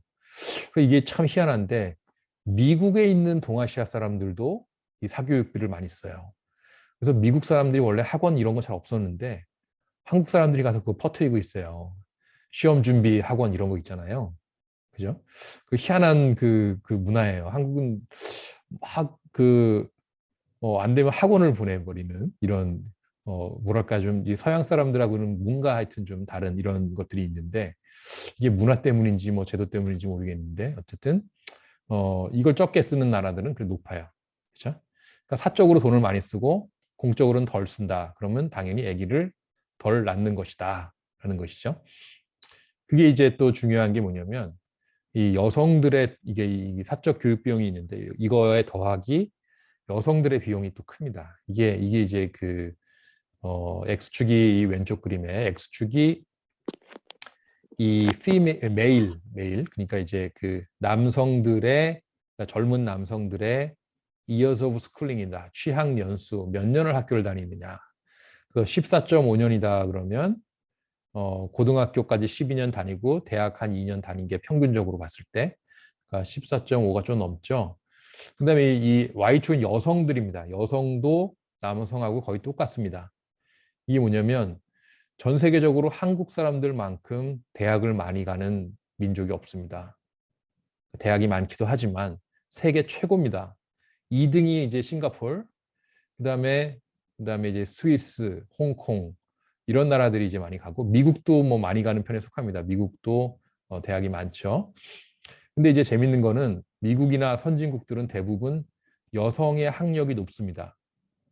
남성보다. 왜 여성의 학력이 높으냐? 그건 당연합니다. 여성은 이 정신 노동에 비교 우위가 있습니다. 그러니까 비교 우위라는 말은 뭐 절대 우위라는 뜻이 아니고 비교적으로 우위에 있다는 얘기입니다. 그래서 남성하고 그 비교해 보면 남성은 육체 노동에 비교 우위가 있습니다. 그래서 어느 나라든지 서양 나라들은 남자애들은 대학을 덜 갑니다. 여자애들이 대학을 많이 갑니다. 남자애들은 그냥 고등학교 나와서 일자리 구하기 쉽거든요. 그러니까 뭐 맥도날드 같은 데도 가서 일하지만 어디 뭐 공사장에 가서도 일도 하고 일이 육체 노동이 많거든요. 그래서 여자애들은 그런 게 별로 없으니까 공부를 더 합니다. 예, 육체 노동 일자리가 적으니까. 그래서 어느 나라든지 여자가 학력이 높은데 한국은 이제 비슷합니다. 근데 요 홍콩 이런 나라들은 좀 중국의 영향을 받아서 남아선호 사상 이런 게 있어서 남자가 좀 더 없죠. 이렇게 교육을 많이 받은 한국의 여성들이 노동시장에서는 일자리가 별로 없습니다. 그러니까 이거는 30대 후반에 가면 일자리가 확 줄어듭니다. 여성 일자리가 이게 퍼센티지로 따지면 60%가 안 됩니다. 그러니까 미국이나 뭐 이런 나라들은 훨씬 높죠. 미국은 여기 있죠. 미국의 30대 후반 여성, 30대 후반을 쓴 거는 애 키우는데 제일 많은 시간을 투여하는 나이대가 그때거든요. 그럼 이제 미국은 애 키우면서도 그래도 70% 이상의 여성들이 일을 하는데 한국은 60%도 못하고 있다. 그럼 뭐냐면 자, 대학 가서 공부를 많이 했는데 나중에 애 키우느라고 내 경력이 단절된다. 이 생각을 하면 여성들이 결혼하고 싶겠습니까? 결혼해서 애 낳는 순간 내 인생은 이렇게 망한다. 내 커리어 패스는 단절이 된다. 그러면 너무 아깝잖아요. 그러니까 한국 여성들이 결혼도 안 하고 또 아기도 안 낳는 겁니다. 그래서 출산의 기회비용이 너무 크다는 거죠. 그러니까 이 문제를 국가에서 해결을 해주는 게 유럽의 시스템이고요. 미국도 그런 식으로 이제 좀 하겠다라는 얘기를 하고 있는 거죠. 그 다음에 이제 또 왜 이렇게 애 키우는데 돈이 많이 드느냐, 한국 같은 경우에 왜 이렇게 사교육비 많이 쓰느냐, 이거랑 관련 있는 게 뭐냐면 이 노동시장의 문제인데요. 이게 이제 고학력자들이 어디에 많이 사느냐, 이걸 제가 한번 이제 계산을 해봤는데 이 왼쪽에 있는 게 석박사 비중의 초기 값입니다. 이게 이제 2005년의 값인데 오른쪽은 증가분이에요. 그러니까 제일 석사 박사가 많은 데가 어디냐면 한국의 서초구입니다. 서초구, 강남구, 그다음에 여기 이제 과천, 그다음에 여기 분당, 그다음에 용인 수지, 그다음에 송파구. 여기가 한국에서 제일 고학력자들이 많이 모여 사는 데고 요 증가율도 제일 높습니다. 그 얘기는 뭐냐면 점점점 모여든다는 거예요. 이제 고학력자가 특정 공간으로 점점 집중이 된다. 그러니까 이게 왜 그러냐면 여기에 교육 인프라나 모든 게 잘 돼 있어요. 그러니까 뭐 대치동 학원 이런 거 있잖아요. 거기 접근성이 높은 데로 가고. 근데 이게 왜 점점 가속화되냐면 자, 고학력자들이 많은 곳에 기업이 모여듭니다. 기업이. 왜 그러냐면 기업 입장에서는 제일 중요한 게 사람입니다. 예, 갈수록 이제 옛날 뭐 포드 공장 이런 것처럼 하는 게 아니고 점점 소프트웨어가 중요해지고 휴먼 캐피탈이 중요해지기 때문에 좋은 사람을 잘 뽑을 수 있는 곳에 기업이 위치하게 됩니다. 그래서 기업이 이쪽으로 자꾸 갑니다. 그러면 노동시장이 이쪽을 중심으로 발달을 하게 되는 거죠. 기업들이 자꾸 일로 가니까. 그러면 이제 중요한 거는 요즘 맞벌이들을 많이 하기 때문에 부부가 동시에 좋은 일자리 잡을 수 있는 곳이 여기밖에 없습니다. 한국에서는 여기밖에 없어요. 다른 동네로 가면 부부가 동시에 좋은 일자리 구할 수가 없어요. 그러니까 점점 이쪽에 이제 모여들고 그러니까 이제 그 베이비 부모들은 이쪽에 자꾸 자꾸 부동산을 사게 되는 거죠. 렌트를 많이 받을 수가 있으니까요. 그리고 젊은 사람들 자꾸 이쪽으로 가서 모여들게 되는 거죠. 그러니까 주거비가 자꾸 올라가고 교육비도 올라가고 자꾸 모이니까 그래서 이제 아기도 덜 낳고 이런 게 지금 한국의 상황이고요. 이제 미국 같은 경우도 이런 어떤 그 클러스터들이 있습니다. 그 전국 곳곳에 뭐 그 여러분들 잘 아시는 실리콘밸리 이런 데도 있고, 뭐 LA 뭐 이쪽도 그렇고, 뭐 샌디에고 이런 데도 그렇고, 하여튼 이제 그 대도시마다 이런 클러스터들이 이제 있고, 이런 경향들이 이제 상당히 강해지는 거고요. 그래도 이제 미국은 선택의 여지들이 있어서 실리콘밸리가 너무 비싸다. 그러면 텍사스로 가버립니다. 그죠? 아리조나로 가버립니다. 그러면 돼요. 그죠? 근데 한국은 그게 안 돼요. 그래서 한국이 이제 더 문제라는 거고요. 그러다 보니까 이제 아파트 값이 높을수록 출산율이 낮고요. 이게 한국 이제 강남, 서초 이런 데는 뭐 지금 0.6 막 이럴 거예요. 어마어마하게 낮아졌고, 그다음에 이 빚을 지는 거죠. 아까 아파트 값이 비싸니까 이제 주택담보대출 많이 지고 그럼 아기를 덜 낳는 거죠. 한 달에 막 200만 원씩 갚아야 되니까. 그래서 이런 이제 문제들이 그 인구의 문제는 뭐냐면 이런 공간의 문제와 연결이 돼 있다라는 겁니다. 그러니까 시간, 인구라는 거는 뭐냐면 이 나이 든 사람이 젊은 사람의 시간을 요구하는 겁니다. 노후 대비라는 거는 너의 일하는 시간, 그거에서 생산된 걸 내가 먹겠다라는 거잖아요. 그러니까 젊은 사람들의 시간이 필요해요. 나이 든 사람은. 그러면 대신에 너의 공간을 내가 제공해 주겠다. 그러는 거예요. 그러니까 뭐냐면 부동산을 렌트하고 그 대가로 렌트를 받아가지고 먹고 살겠다라는 거는 내가 공간을 제공해 줄 테니까 시간을 달라 이거거든요. 시간과 공간의 그 주고받는 이런 관계인데 한국 같은 경우에 굉장히 타이트하다는 거죠. 공간이 너무 자꾸 집중이 되다 보니까. 그러니까 이제 더 이런 문제가 심각해지고 있고요. 미국 같은 경우도 이런 문제가 상당히 나타납니다. 그러니까 이제 대도시 집값이 오르면서 장벽이 생기는 거죠. 그러니까 젊은 사람들이 못 들어가고 그러면서 여러 가지 경제 문제들이 생기는 이런 것들이 존재합니다. 예, 그래서 미국도 최근에 그 뭐 얼마 전에 이제 뉴스 보니까 뭐 시카고 집값이 3억에서 3억 4천으로 올라가지고 출산과 결혼을 미루게 됐다. 이런 뭐 이제 인터뷰들도 나오고 이제 하는데요. 뭐 캘리포니아는 더 심하다고 생각합니다. 예, 훨씬 비싸죠. 예, 그래서 이런 문제가 한국에선 더 심하다. 그래서 생산 연령 인구가 줄어든다는 거죠. 이건 일본은 이미 이제 막 줄어들고 한국도 이제 이미 절대 수치가 줄고 있다라는 것이고요. 이게 이제 그 세대 간 자원 배분 문제를 심화시키는 중요한 요인입니다. 그래서 이게 0을 중심으로 해서 밑에 있으면 세금 내는 거고 위에 있으면 혜택 받는 겁니다. 근데 이 나이대가 보시면 30대, 40대가 세금 많이 내고, 그러니까 요 빨간 선이 2016년인데요. 2010년보다 2016년이 더 줄어듭니다. 더 이제 밑으로 내려가죠. 그러니까 젊은 사람이 세금을 더 많이 내고 나이 든 사람은 더 혜택을 많이 받는다. 그러니까 0부터 해서 증가분인데요. 밑으로 내려가 요 사람들은 불만이고 요 사람들은 혜택 받는 거죠. 그러니까 이게 전 세계적으로 일어나는 일입니다. 젊은 사람도 힘들고 나이 든 사람은 더 받고 그렇기 때문에 이제 노동인구의 부담이 늘어난다라는 거고요. 그래서 이것과 관련해서 제가 이제 재밌는 걸 하나 이제 보여드릴게요. 어,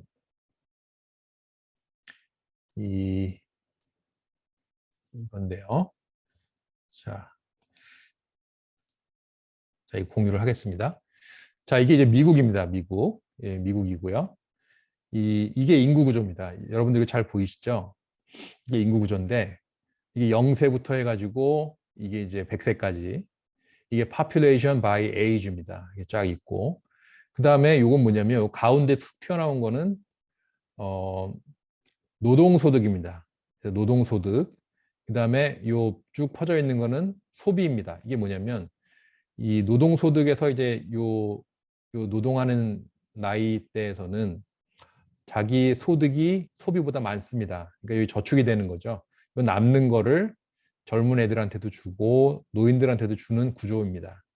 그죠? 이게 세대 간 자원 배분의 이제 문제인데요. 이게 1950년대는 이렇습니다. 자, 이게 어떻게 변하는지를 한번 보시면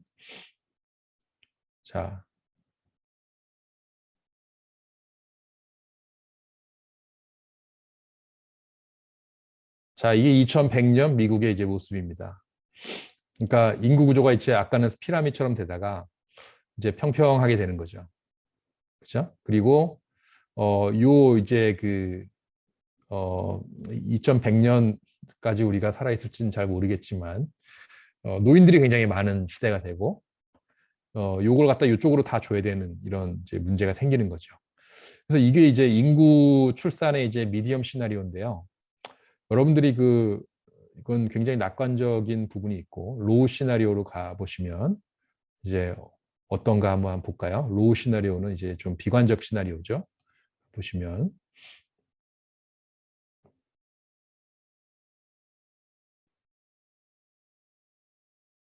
예, 그럼 이렇게 됩니다. 이제 소비하는 이렇게 되면 뭐냐면 인구 중에 제일 많은 게 70대가 되는 겁니다. 60대, 70대 중심의 이제 사회가 되는 거고 이 사람들이 먹는 게 너무 많아요. 예, 이런 문제가 이제 생기는 거죠. 그래서 여러분들이 이게 이제 미국의 이제 좀 뭐랄까요 안 좋은 시나리오가 됐을 때 모습이 미국 사람들이 지금처럼 아기를 이제 덜 낳기 시작하고 하면 이런 문제가 생기는 거죠. 그래서 지금 이제 바이든이 막 돈을 쓰겠다 하는 거고 좋은 시나리오로 가겠다라는 거죠. 그래서 여러분이 이거를 이제 중국하고 한번 비교해 볼까요? 중국은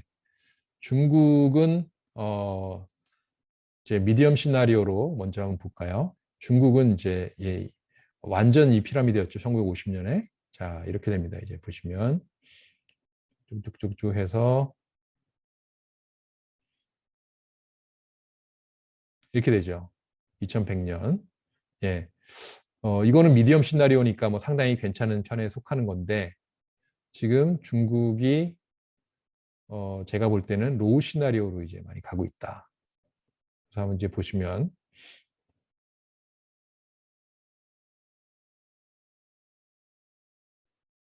자, 이런 이제 모양이 되는데요. 이게 중국도 이제 70대 이제 이 모양이 되고요. 이거를 제가 이제 지금 이 모양의 심각성을 이제 더 보시면 유닛으로 보셔야 됩니다. 이게 중요한 겁니다. 이제 그러니까 퍼센티지로 보니까 그렇고 경제 규모로 보시는 겁니다. 이거는 이제 경제 규모로 보시는 건데 쭉 보시면 중국이 이렇게 갑니다. 경제 규모가 어떻게 되냐면 밑으로 이렇게 붙어버립니다. 쫙 붙어버리죠. 자, 그러면 이제 미국도 한번 이 기준으로 같이 볼까요? 미국도 유나이티드 스테이트를 보시면 미국도 이제 경제 규모가 미국도 이제 비관 시나리오로 한번 볼게요. 보시면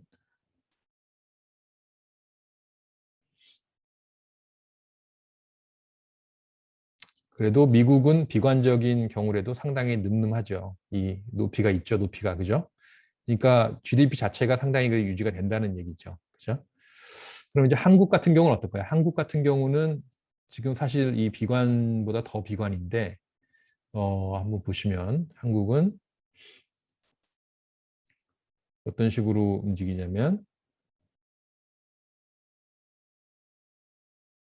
밑으로 확 가라앉아 버리지 않습니까? 굉장히 지금 어려운 상황이다라는 겁니다. 이게 지금 2021년을 보시면 지금 뭐 이 수준이죠. 2020년이면 2021년. 이게 뭐냐면 아주 늠름하게 높잖아요. 우리가 지금 선진국 됐다고 지금 좋아하고 있는 이 상황입니다. 근데 지금 출산을 반등시키지 못하면 이게 이렇게 되다가 베이비 부머 이제 막 다 은퇴하고 2차 베이비 부머까지 은퇴하고 하면 이제 사람들이 이제 1년에 100만 명씩 태어나던 사람들 막 죽으면 이렇게 됩니다. 그죠? 그래서 이게 경제 규모 자체가 이렇게 돼 버린다라는 거고 물론 이제 이거는 이제 기술 혁신을 감안하지 않은 겁니다. 그러니까 기술 혁신과 생산성이 높아지면 이거보다 높아질 수 있습니다. 예. 기술 혁신이 없다고 가정하고 인구 구조 문제로만 본다면 경제가 이런 지금 스트레스를 겪게 돼 있다라는 거고 이 과정에 어떤 문제들이 생길지 굉장히 우려스럽고요.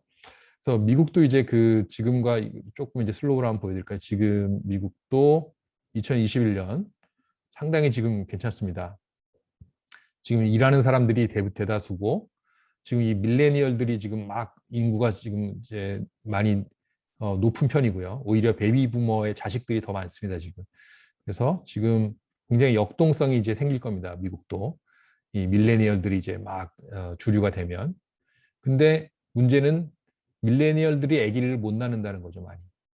그래서 이 밀레니얼들이 이제 은퇴를 하면 이 2000한 40년대, 50년대 2050년대 이때부터는 미국도 상당히 어려워질 가능성이 있다. 2050년대, 60년대요. 그죠? 그래서 여러분들이 2050년대, 60년대로 벌써부터 걱정해야 되느냐 이렇게 뭐 얘기하실 수 있지만 여러분들 이제 자녀 세대의 문제이기도 하고요. 그리고 이런 문제가 예견되면 또 갈등이라는 거는 그 전부터 일어나게 돼 있습니다. 사람들의 예상이라는 게 항상 중요하기 때문에 예, 그래서 이런 문제가 앞으로 인구 문제가 미국에서도 심해질 것이다. 그러나 이제 바이든이 성공을 해서 미디엄 시나리오로 간다면 아주 좋은 거죠. 미디엄 시나리오로 가서 그러면 60년대도 괜찮습니다. 상당히 괜찮고요. 괜찮습니다. 그리고 미국이 아주 성공해가지고 하이 시나리오로 가게 되면 그러면 미국을 누구도 넘볼 수 없는 상황이 될 것이다. 그죠? 중국의 하이 시나리오는 저는 별로 가능성은 없다고 보지만 중국이 하이 시나리오로 가도 중국은 상당히 내려앉습니다. 워낙에 이 70년대부터 하던 그 한자녀 정책이라는 게 너무 세가지고요. 예, 이게 쉽지 않은 그런 문제가 있다. 이런 거고요. 그 한자녀 정책을 중국 사람들이 이제 2014년에 2015년에 폐기를 했어요.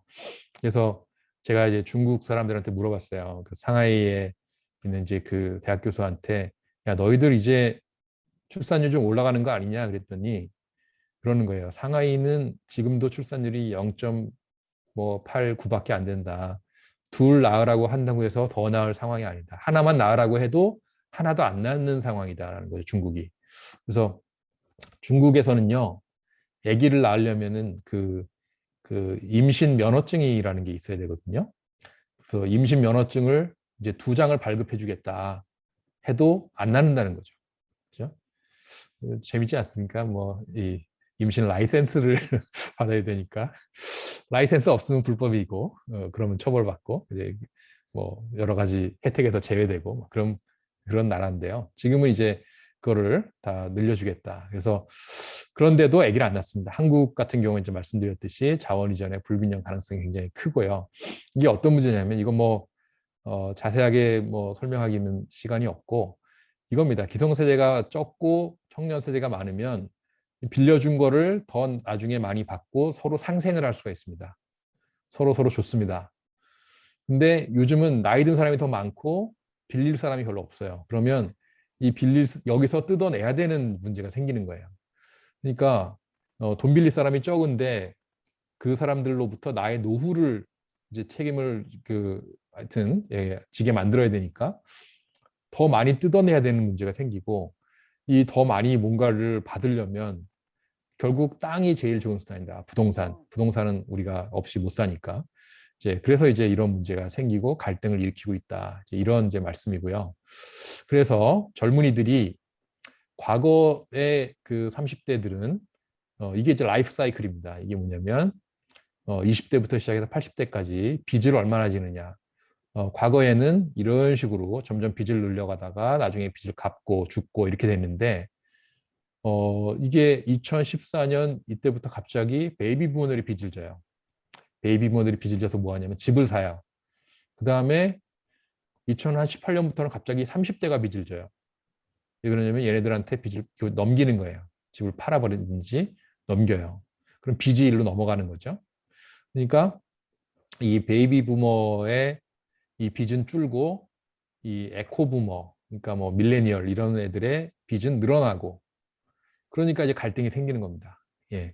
그래서 옛날에 30대보다 지금 30대 젊은이들이 빚이 더 많다. 이거는 전 세계적으로 비슷한 문제고요. 얘네들의 소득은 그럼 늘어났느냐? 노동소득 증가율을 보시면 젊은 사람일수록 소득 증가율이 낮아요. 뭐 아주 노인들은 뭐 숫자 자체가 작으니까 큰 의미는 없고요. 한 60대까지 보시면 그러니까 50대들이 제일 이 소득 증가율도 높아요. 그러니까 이 사람들은 산전수전 다 겪었기 때문에 이런 갈등이 있으면 좋은 위치를 선점해서 이 소득을 잘 늘립니다. 근데 얘네들은 경험이 없어서 못해요. 그래서 이렇게 되고 이게 많은 이제 문제를 일으키고 있다. 그래서 제너레이션 렌트란 말이 나오는 거예요. 월세 세대, 월세를 받고 사는 세대. 그래서 이제 미국에도 신농노라는 이제 그런 얘기가 나오잖아요. 그래서 베이비 붐에 대한 반발이 나오고요. 그래서 코로나 우리가 이제 코비드 19이 왔을 때 젊은 밀레니얼들이 무슨 얘기를 했어요? 이 부머 리무버란 말을 했잖아요. 부머 리무버. 이게 뭐냐면 베이비 부머를 제거하는 바이러스다. 그래서 이게 재밌는 게 뭐냐면 이 코비드 19이 늙은 사람만 골라서 죽이는 거예요. 젊은 애들은 별로 안 죽고. 그러니까 젊은 애들이 야 우리 막 퍼뜨리자. 부머 리무버다. 얘네들이 우리 거 다 뺏어가고 집주인 행사 랜드로드잖아요. 얘네들이. 그러니까 뭐 부머 리무버다. 막 이런 얘기가 나오는 거고. 그게 뭐 일본에서도 그런 얘기가 나오고 유럽에서도 그런 얘기가 막 나오는 거예요. 그래서 뭔가 이제 젊은 사람들한테서 이제 소득을 이전 받아야 되는 늙은 사람들 입장에서는 좀 곤란하게 되는 거죠. 그래서 이제 일본 같은 경우는 해외 투자를 해서 그런 동남아에다 투자해서 우리가 이제 걔네들이 일한 거를 받자 해서 그거를 90년대부터 이미 80년대부터 이미 추진을 해서 일본은 수익률을 갖고 이제 먹고 살아요. 그거 가지고. 근데 지금은 이미 수많은 사람들이 이제 한국, 중국 다 동남아에다 투자하고 있어요. 근데 문제는 뭐냐면 부동산도 너무 많은 사람이 투자하면 부동산 올라버리잖아요. 그러니까 자산 투자의 기본은 그겁니다. 모든 자산은 비쌀 때 사면 손해본다. 그죠? 그러니까 동남아도 비싸졌어요. 그래서 이제 투자를 많이 하긴 하는데 일본만큼 수익률이 나올지 그거는 어렵다고 봅니다. 그래서 우리가 청년층한테 희망을 주지 못하면 경제가 아주 어려워질 것이다 라는 것이고요. 그래서 오늘 이제 말씀드리는 내용이 그겁니다. 처음부터 이제 말씀드리면 기술 혁신이라는 게 사회를 완전 트랜스포메이션을 시켜버리는 거고 그것이 일자리에 영향을 주고요. 거기서 제일 어려운 일을 겪는 사람들이 기득권 없는 청년들입니다. 근데 얘네들이 또 희망을 갖고 아기를 안 낳아주면 그 다음에 경제는 점점 어려워진다. 그러니까 이게 동물이나 식물이랑 달라서 인간은 소유권이라는 게 있는 겁니다. 그래서 동물 같으면 예를 들어서 이제 개체 수가 줄어버리면 막 젊은 개체가 늙은 개체를 밀어내고 자기들이 이제 자원을 차지하고 새끼를 낳고 하는데 인간은 그렇게 할 수가 없습니다. 예, 뭐 프로퍼티 라이트라는 게 다 있고 하기 때문에 젊은 사람들이 렌트를 내야 되고 너무 그게 심해지면 이제 악순환으로 들어가는 거고 동아시아에서 많은 나라들이 그 악순환을 경험을 하고 있는 거고요. 유럽에서는 유럽에서도 사실은 똑같은 문제가 나옵니다. 유럽도 이 연금이 너무 제너러스 해가지고 이탈리아 이런 데서는 노인들은 막 세계 일주 다니고 젊은 사람들은 뭐 렌트 내느라고 뭐 허리가 부러지는 뭐 이런 상황이 되고 이제 미국 같은 경우는 그래도 기회가 많으니까 그런 문제가 덜 했는데 최근에는 이제 미국도 그런 문제가 생기고 있다라는 것입니다. 그래서 이 인구 문제 굉장히 중요하다라는 말씀이고요. 그래서 오늘은 이제 산업과 인구, 그러니까 기술 산업 인구에 대해서 말씀을 드렸고, 내일은 이제 화폐, 금융, 뭐 외환, 뭐 거시경제 이런 쪽으로 이제 말씀을 드리도록 하겠습니다. 그래서 오늘 강의는 여기까지 하고 질문 있으시면 이제 해주시기 바랍니다.